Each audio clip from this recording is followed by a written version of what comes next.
Okay guys, I have officially started Just for the Summer by Abby Jimenez on my Kindle. I did buy it on my Kindle because obviously it's not on Kindle Unlimited, which does suck just that a little bit, but sometimes you gotta do what you gotta do. I'm literally snuggled in bed. I've got 2 drinks. You know life is good when you have 2 drinks, and literally all I want to do is sit and rot and read my Kindle. Like, that is the agenda for this evening. I'm around the 70 page mark right now in Just for the Summer. I couldn't pinpoint exactly how I was feeling about this book. I knew I was enjoying it, but there was one specific thing and one specific feeling that I couldn't pinpoint until now. So the revelation is, guys, this book is giving me pretty much the exact vibes of Book Lovers by Emily Henry, and that is one of my all-time favourite books. I want to reread that book at some point. The cute setting of it, the small town, the cottage, just the whole entire vibe of that book is what I'm starting to get with this book. I know from other opinions and stuff that this book definitely is sadder and not exactly a rom-com, not exactly like a light fluffy romance, but just based off of like the setting, the banter between the characters, like it's giving Emily Henry. And I love Abby Jimenez as an author anyway, but I feel like nothing beats Emily Henry banter. But this book is just giving book lovers right now, and I'm so happy about it. Although I do have 10% battery on my Kindle right now. Things are not looking very good in that sense. I feel like I never explain plots to books or anything that I'm reading. I feel like I just assume that everyone knows exactly what I'm talking about, even though I do tend to over-explain quite a bit. But I just wanted to give you like a little bit, because it's a new release. I feel like some people might not know exactly what this is about or not really understand like the vibe. So I think, from what I've read so far, this book is set in the same world as Part of Your World and Yours Truly, because one character so far crosses over from Yours Truly into this book. I haven't seen major crossovers just yet, but I've seen like one character crop up here and there in the 100 pages that I've just read. So this is potentially going to progress into more of like a thing. I don't know. I will update you on that maybe. But if you're not aware on what this book is actually about, it is about, you know those threads on like, what is it, like Reddit for example, where it's like, am I the asshole? And they will proceed to tell you like a story. Am I the asshole for spoiling my sister's wedding or something like that? Our main male character Justin posts one of them, or his story goes viral on a Reddit thread because he wants to know if he's the asshole for a certain situation. Our main female character and her best friend come across that post, laugh about it. The main female character Emma relates to his story in some way, so ends up reaching out to him for like just through a text message, just to be like, you're not on your own, I experienced this too, nothing crazy. And I've just got to the point in the book where they have met for the first time, and I'm not obviously going to say like what happens, but I am very much enjoying it so far. I just thought I would give like a little rough idea. I feel like all I do is say like, I'm reading this book, and then I don't actually tell you what it's about. I just sort of tell you some tropes and things. But I'm gonna run a bath. I don't know if you can hear it running, but I'm gonna sit in there for a bit and hopefully read some more. But yeah, I love Abby Jimenez. I love her writing, so I'm very happy that I'm reading this book right now. And I've been waiting for this since August last year, since I read Part of Your World, so happy girl. After reading Part of Your World, which was my first Abby Jimenez book, I was so excited for this book to come out.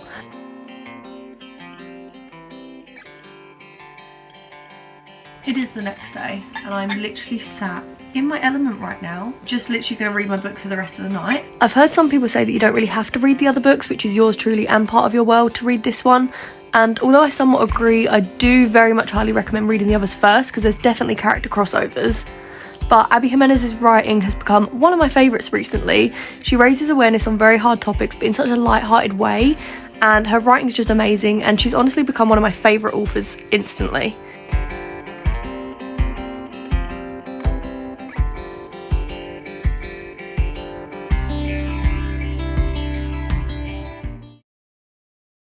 I'm back from work. It is Wild Love release day. I'm going to start it on my Kindle until my physical copy arrives.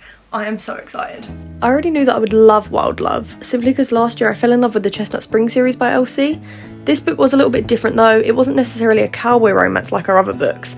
It still had that Western charm to it, which is only right as the main character is Willa from Heartless's brother Ford. There are certainly tropes that I'm not a major fan of in this book, like when a child comes and says that someone's their parent, and although I thought that I really wouldn't like Cora, she's 12 years old, sometimes it's easier to read about younger kids than it is about awkward teenagers, but Cora wasn't a huge part of the story and she also was a pleasant character to read about.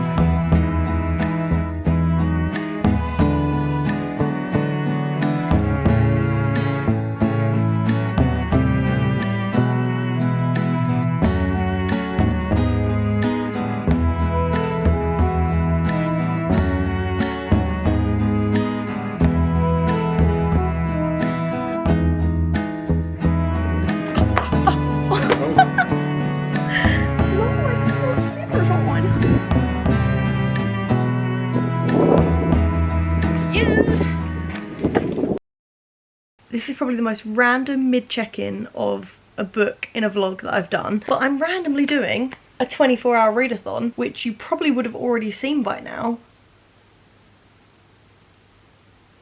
But obviously, because I don't have much time left, there was no point me starting like another big book. So I've decided to just carry on with Wild Love in the readathon, which is strange. I'm not sure how much of it I'm going to get to read, or if I'm going to start craving like a short story or something later on in the readathon, I don't know. But for now, this is what we're reading. So I'm using this time to get some reading done for this video, which is good, it's productive. Hope you're proud of me.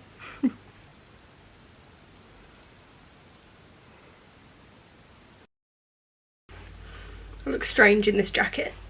I've literally just walked in from work, literally like less than 5 minutes ago. I already wanted to pick up the camera, let you know a little update about this book and everything, because I didn't actually let this vlog know that I was doing a 24-hour readathon, because I wasn't planning on reading this book in it. I was going to stop reading, do my 24-hour readathon and then pick it back up afterwards. But it got to the point at around 4 AM in my readathon that all I wanted to do was pick up this book. Not even because I was like absolutely loving it, but simply just because I thought I might as well be productive and read for this vlog, get that done. And I was really enjoying it as well, but there was just nothing else on my TBR and nothing else on my bookshelf that I was like, this is what I want to read right now. So this seemed to be the best choice. So I've obviously got quite a bit of the way through now. I've literally got, I think, just about 100 pages left. That means we will get it finished tonight. So it feels like I haven't really updated this vlog at all on this book, and that I haven't actually said anything at all, but it's literally because I read the vast majority of it in a readathon. But here we are now, a few days later. I have let myself just chill out for a couple of days. I haven't read properly in a couple of days. I have rewired my brain chemistry, because after a readathon I do need a couple of days to just sort of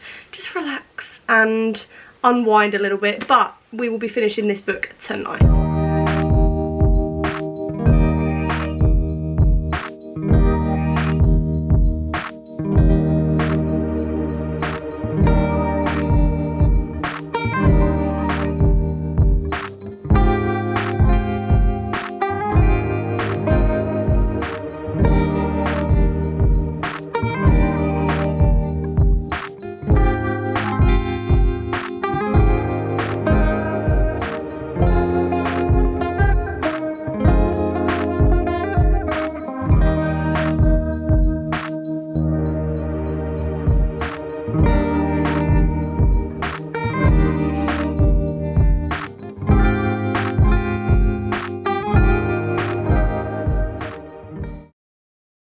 So it is the same day as before, and I've had a little bit of a nap, I can't lie to you. I felt so tired today and I'm actually fighting for my life to be awake right now. I would rather be asleep, but it is 7:30 in the evening.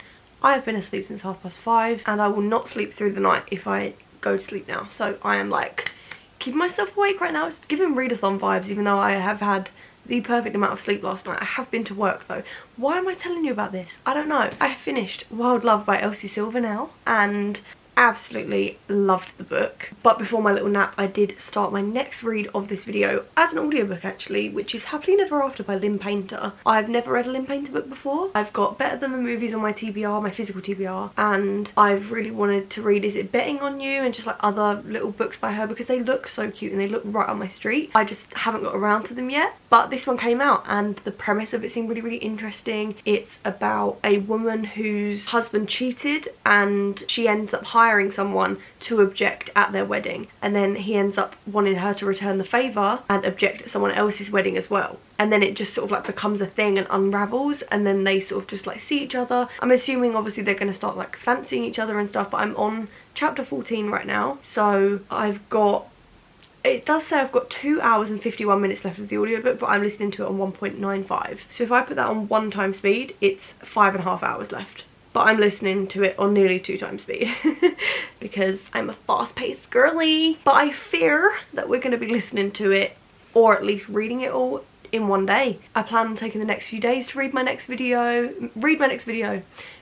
book for this video, and I've absolutely caned 14 chapters in one sitting. Obviously, yes, it is as an audiobook, so it's easier, I suppose, but I'm actually really invested in this story. I just thought, let me just read another book for this video. If I don't like it, I don't like it. I'll try out a new author. But I'm really actually invested in this, and I want to carry on reading. So I'm going to get my Kindle out, and I think I'm going to download it on there as well. That way I've got it as an audio and on my Kindle, so if I fancy listening and I'm doing something, I can listen to it. If I want to physically sit and read, I can sit and read. But I'm going to carry on listening to it now while I download it. But yeah, a good vibe so far. Obviously, as I said before, it was my first Lynn Painter book.